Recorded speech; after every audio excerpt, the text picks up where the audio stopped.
मैं सर ये कहती हूँ कि मेरे साथ मैरिज हुई मेरी इस एज में जाकर के, मेरे माँ बाप की सहमति परिवार से, और उसके बाद इस व्यक्ति ने हमारी शुरुआती धोखाधड़ी से की। कौन? सुरेश शर्मा।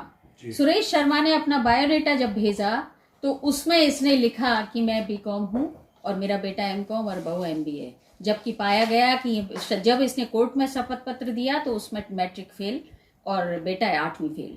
आप शादी कैसे करना? ये शादी ये ब्राह्मण समाज के थ्रू मेरे पास आए और पत्रकारों के थ्रू, 2 पत्रकारों के थ्रू। इनको पता लगा कि मैं अनमैरिड, वो मेरे हस्बैंड की डेथ हो गई है, 8 साल हो गए हैं, एक ब्राह्मण परिवार की महिला है, तो इन्होंने आकर मेरे परिवार वालों से बात की। तो मेरे माँ बाप ने सोचा कि बुढ़ापा है, बच्चे नहीं है, चलो इसका जीवन निकल जाएगा। इसने कहा मैंने मेरे बच्चों को बेदखल कर रखा है। और कितने बच्चे हैं इसके?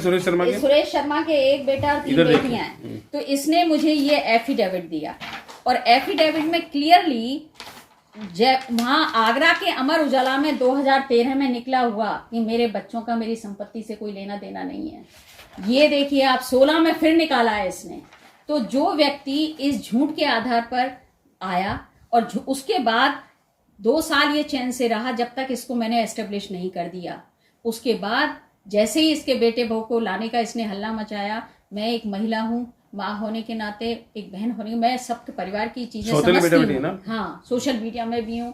तो मैंने सोचा कि चलो इसका एक बेटा है, इसका जीवन खराब ना हो, मैं इसके बेटे बहू को ले आई। उनके बच्चों का मैंने एडमिशन्स कराए और बहुत अच्छी एजुकेशन देने के लिए और बहुत अच्छा जीवन जीने के लिए मैंने इनको प्रेरित किया और उसी तरह इनको एस्टेब्लिश कर दिया।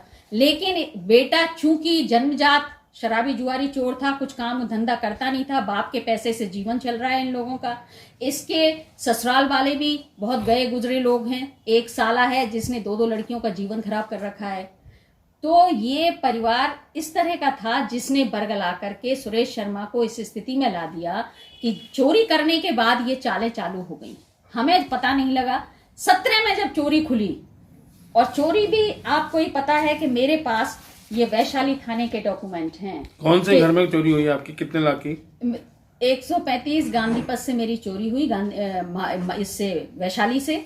और उसमें जब ये देखा गया, मोहनलाल जो था वहां पर आईओ, उसने ये जांच में पाया कि पंकज शर्मा के द्वारा चोरी हुई है। क्यों?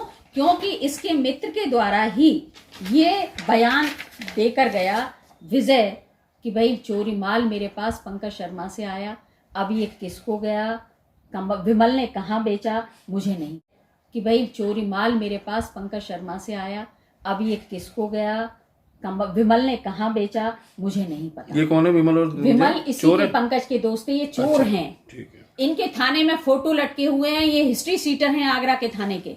तो जब हमें इस चोरी का पता लगा, बस उसके बाद से इस पूरे परिवार ने मिलकर मेरा जीवन तहस नहस कर दिया। मुझे घर से निकालना चाहते हैं। मुझे यहाँ पहले गांधी पथ बेचा है, उसके बाद गिफ्ट डीड की बेटी के नाम वो घर बेचा, उसका प्रतिफल भी लड़की को नहीं मिला, और किसी सोनी को उससे वो मकान दिया है। और अब इस मकान को भी उसके बाद बच्चों के नाम कर दिया कि ये, और मुझे रोज, आप विश्वास नहीं करेंगे, मेरे पास सब किराए के नोटिस रोज भेज रहा है, जबकि मैं हर मकान में को बोरोर हूँ। मेरे हर एक लोन में मैं खुद को बोरोर हूँ, कमलेश शर्मा को बोरोवर। अभी तलाक के बारे में बता रहे थे आप, क्या कह रहे थे? फिर जब जैसे ही इसको पता लगा कि बेटे ने चोरी की है, इसने मेरे खिलाफ महिला वकील जो है दलाल, जो मेरे से प्रेजुडिस है, उसके साथ मिलकर मेरे साथ वो इसने तलाक का केस लगा दिया। इस उम्र में ना तो मैं तलाक चाहती हूँ, मैं इसके साथ जीवन जीना चाहती हूँ। इसीलिए मैंने कहा कि अभी भी कुछ नहीं बिगड़ा, मुझे कुछ नहीं चाहिए, तुम शांति से जब तक जीऊं, जब तक मुझे चैन से रहने दो। मेरा केवल यही इससे कहना था। लेकिन इनकी चालें, इनकी साजिशें ऐसी शुरू हुई कि मैं आपको रिकॉर्डिंग दूंगी। सुरेश शर्मा ने, मेरे यहाँ बैठे हुए हैं एक पत्रकार गणेश जी, उनको कहा कि इसको 6 महीने के लिए जेल भिजवा दो तो मैं पूरी संपत्ति लेकर के चला जाऊं।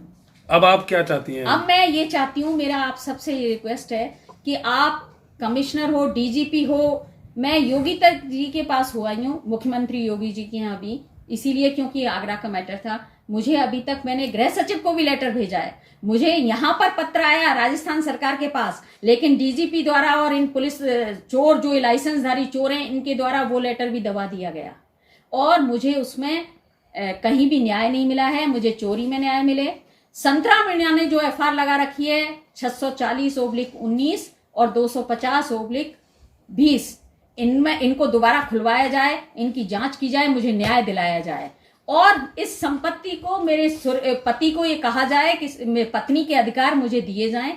मैं भी एक सामाजिक महिला हूं, एक प्रतिष्ठित परिवार की लड़की हूं। मैं चाहती हूं मेरा जीवन इस बुढ़ापे में सकुशल गुजरे और मैं सम्मानजनक तरीके से अपना जीवन जीऊं। आपने ऑफ द रिकॉर्ड बताया था कि बेटा मारने की साजिश कर, क्या सबूत है? बेटा मारने की साजिश कर रहा है क्योंकि इसके मित्र ने मुझे फोन करके बताया कि ये सुपारी देकर गया है क्योंकि इसने चीजें चोरी की हैं। तो वो कोई सबूत है आपके पास? आपको रास्ते रिकॉर्डिंग में ही है। अच्छा, तो बोला गया है।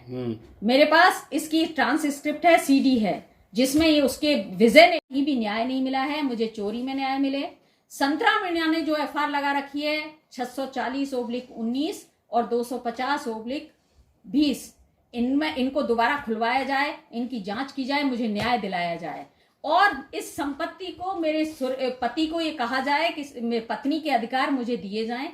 मैं भी एक सामाजिक महिला हूं, एक प्रतिष्ठित परिवार की लड़की हूं। मैं चाहती हूं मेरा जीवन इस बुढ़ापे में सकुशल गुजरे और मैं सम्मानजनक तरीके से अपना जीवन जीऊं। आपने ऑफ द रिकॉर्ड बताया था कि बेटा मारने की साजिश कर, क्या सबूत है? बेटा मारने की साजिश कर रहा है क्योंकि इसके मित्र ने मुझे फोन करके बताया कि ये सुपारी देकर गया है क्योंकि इसने चीजें चोरी की हैं। तो वो कोई सबूत है आपके पास? आपको रास्ते रिकॉर्डिंग में ही है। अच्छा, तो बोला गया है। मेरे पास इसकी ट्रांसक्रिप्ट है, सीडी है, जिसमें ये उसके विजय ने फ्रेंड ने कहा कि आंटी ये आपको मारना चाहता है, इसने सुपारी की बात की है वहां। तो इस बाबत आपने कमिश्नर को या डीजीपी को? मैंने कमिश्नर, डीजीपी, मैंने लेटर किस किस को, मुख्यमंत्री, मैंने सबको पत्र दिए, लेकिन यहाँ किसी पर जू नहीं रही थी। और जब सीनियर सिटीजन के अधिकारों के लिए मैं कलेक्टर और एसडीएम के पास गई तो उन्होंने भी वो मेरे केस खारिज कर दिए। तो मैं आपसे ये चाहती हूँ कि मुझे हर जगह न्याय मिले। कमिश्नर, डीजीपी और इनके यहाँ, और मेरी जो चोरी की एफआईआर है उसमें जो चोर जिनके हौसले इतने बढ़ गए कि मेरा जीना मुश्किल हो रहा है इस घर में, मेरा पानी बंद किया जा रहा है, मेरी डिस्क बंद की जा रही है, मुझे रहने नहीं दिया जा रहा है, मेरा ऊपर जाने का रास्ता बंद किया जा रहा है, मेरी टंकियां सब खराब की जा रही हैं। तो मेरी उन सबसे निवेदन है कि मुझे जीने के अधिकार तो दिए जाए मूलभूत, जो एक सीनियर सिटीजन के होते हैं, उस तरह से मुझे हर एक में न्याय मिले। बस मैं आपके थ्रू यही पूरे इसको प्रशासन को, सरकार को, मुख्यमंत्री को, सबको ये कहना चाहती हूँ। और मुख्यमंत्री जी अगर चाहते हैं कि महिला उत्पीड़न से ये प्रदेश बचे, महिलाओं को अधिकार मिले, महिलाओं के साथ न्याय हो, तो उन्हें इस पर विचार करना चाहिए कि उनका प्रशासन क्या कर रहा है और चोर क्या कर रहे हैं।